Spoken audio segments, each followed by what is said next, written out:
আসসালামু আলাইকুম বন্ধুরা, সবাই কেমন আছো? শুরু করছি আজকের ভিডিও।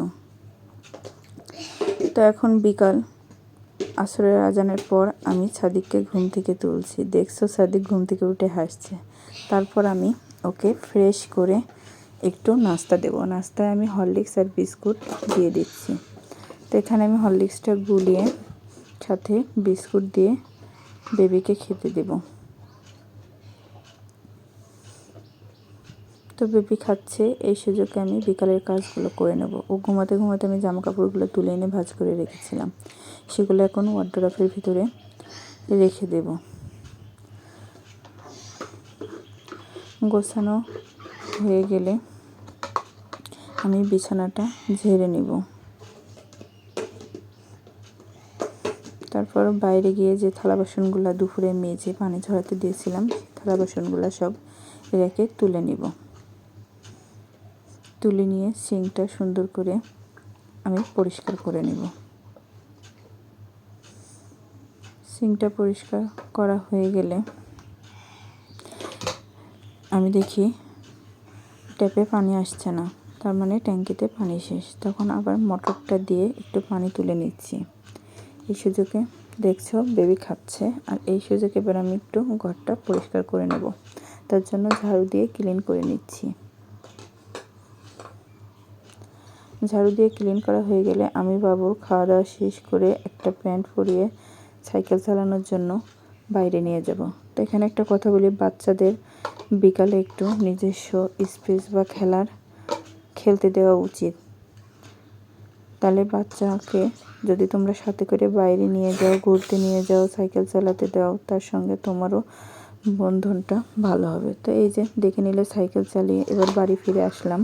আসার পরে বাইরে থেকে এসে ওর বডি ওয়াশ দিয়ে আমি হাত পা মুখ সমস্ত ভালো করে পরিষ্কার করে ধুয়ে দিব।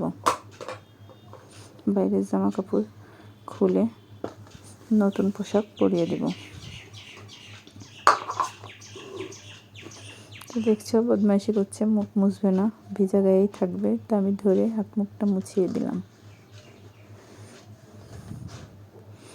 তারপর মুখে আমি একটু কোডোমো ক্রিম দিয়ে দিলাম।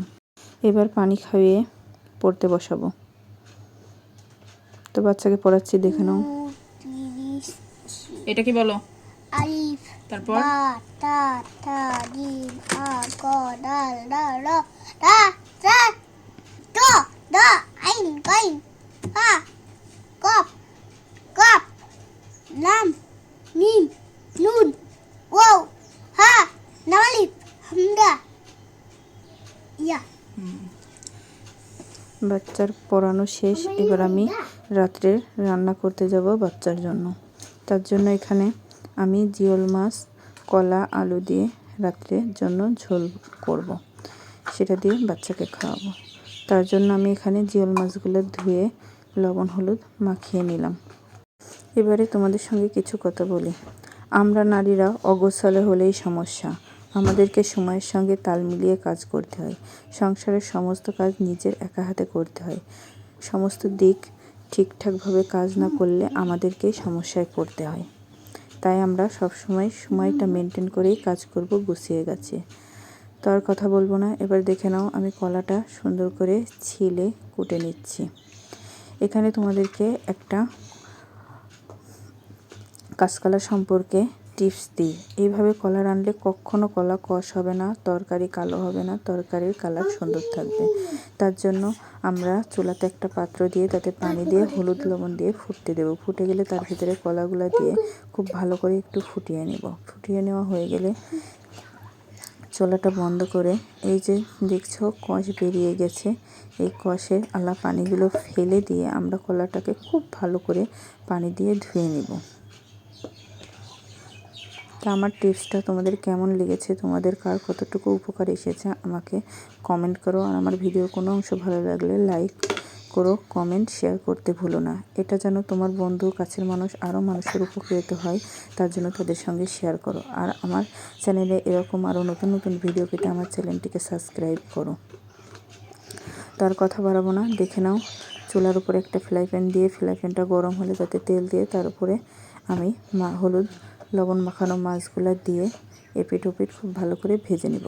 ভেজে নেওয়া হয়ে গেলে মাছটা সরিয়ে চুলার উপরে একটা কড়াই দিয়ে তাতে তেল দিয়ে তেলটা একটু গরম হলে তার ভিতরে লবণ হলুদ ঝালের গুঁড়া দিয়ে একটু নেড়ে বাটা মশলা দিয়ে দেবো। বাটা মশলায় আছে সর্ষে জিরে পেঁয়াজ রসুন। এখন পেঁয়াজের প্রচুর দাম, তাই আমি কাটা পেঁয়াজ দিচ্ছি না, বাটা পেঁয়াজই দিয়েছি। এতে আমরা নারীরা মধ্যবিত্ত মানুষ, আমাদের অনেক হিসাব করেই সংসারটা চালাতে হয়। তো এখানেও তোমাদের সঙ্গে একটা টিপস শেয়ার করলাম, ভালো লাগলে আমাকে কমেন্ট করে জানিও। তবে এবার মশলাটা খুব ভালো করে কষানো হয়ে গেলে তার ভিতরে আলু দিয়ে কষিয়ে কলাগুলো দিয়ে কষিয়ে আমি ঢাকনা দিয়ে রেখে দেবো। তো এই সুযোগে আমি থালা বাসনগুলোও মেজে আবার সিঙ্কটা পরিষ্কার করে নিলাম।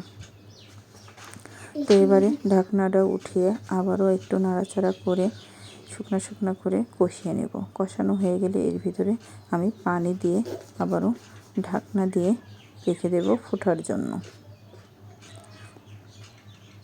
এর ভিতরে তোমরা একটু চেখে দেখবে যে লবণ হয়েছে কিনা। লবণ যদি না হয় আবার একটু লবণ পরিমাণ মতো দিয়ে নেবে।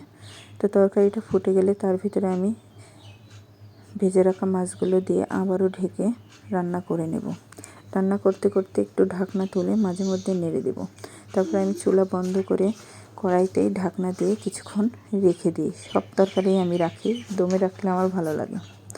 তো এই যে একটা পাত্র নিয়ে আমি ঢেলে নিয়ে সেটা মুছে রাখলাম পাশে। আর এই সুযোগে আমি সমস্ত গ্যাসের চুলা এবং কারেন্টের চুলা পাশে সমস্ত কিছু একবার মুছে আমি এবার আবারও গুছিয়ে নিয়ে থালা বাসনগুলো সব মেজে আবারও ঝুড়িতে উপর করতে দেবো। আর এখানে তোমাদেরকে আরেকটা টিপস দিই, কড়াই যখনই নোংরা হবে তখনই তোমরা ডোলে একটা তারের মাজনি নিয়ে খুব ভালো করে মেজে পরিষ্কার করে নেবে। তাহলে কড়াই কখনো কালো হবে না, কড়াই পরিষ্কারই থাকবে, সাদাই থাকবে। তো দেখছো এখানে আমি থালা বাসনগুলো সব মেজে নিলাম। নেওয়ার পরে খুব ভালো করে ধুয়ে এগুলো ঝুড়িতে পানি ঝরাতে দিব। পানি ঝরে গেলে এগুলো আমি আবার থালা বাসনের রেখে বা থালা বাসনের জায়গায় তুলে নিব। তো আমি সিঙ্কটা পরিষ্কার করে নিলাম। এখানে তোমাদের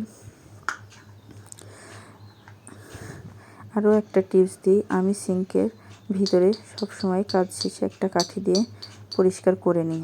এতে সিঙ্ক কখনো আটকে যাবে না, পরিষ্কার থাকবে। আমার টিপসগুলো কেমন লেগেছে তোমরা জানিও, এবং আমাকে ভিডিওটি ভালো লাগলে অবশ্যই আমার চ্যানেলটি সাবস্ক্রাইব করো। তো চলো এবার রাত্রে বাচ্চাকে খাইয়ে দিই। দেখে নাও, দেখেছো আমার তরকারিটা কালো হয়নি, কি সুন্দর তরকারির কালার হয়েছে, হলুদ তোমাদের দেখিয়ে দিলাম। এবারে আমি এই তরকারিটা বাচ্চাকে খাওয়াবো। এভাবে তোমরা যদি তরকারি রান্ধো, বাচ্চা বড় সবাই পছন্দ করে খাবে। শুধু ঝালের পরিমাণটা তোমরা ঠিক করে দেবে, যেহেতু বাচ্চা খাবে নিজেরাও খাবে, সেইভাবে পরিমাপ করে দেবে। আমি বাচ্চাকে খাওয়াচ্ছি। তো তোমাদের তরকারিটা কেমন লেগেছে সেটাও জানিও, আর আমার বাচ্চার জন্য দোয়া করো। কিছুদিন আগে আমার বাচ্চার কপালটা কেটে গেছিলো। যখন আমি চ্যানেলটা শুরু করি তখনই আমার বাচ্চা পড়ে গিয়ে কপালটা কেটে, তোমরা দেখেছো যে কপালে দাগ হয়ে আছে, এই দাগটা প্রায়ই তোমরা দেখো। তো আমি কপালটা পরিমাণে কম দেখানোর চেষ্টা করি। তো তোমরা সবাই দোয়া করো, আমার বাচ্চার কপালটা সেরে গেছে তোমাদের দোয়ায়। আরও দোয়া করো যেন দাগটাও মিলিয়ে যায়। তো দেখে নিলে বাচ্চাকে খাওয়াচ্ছি।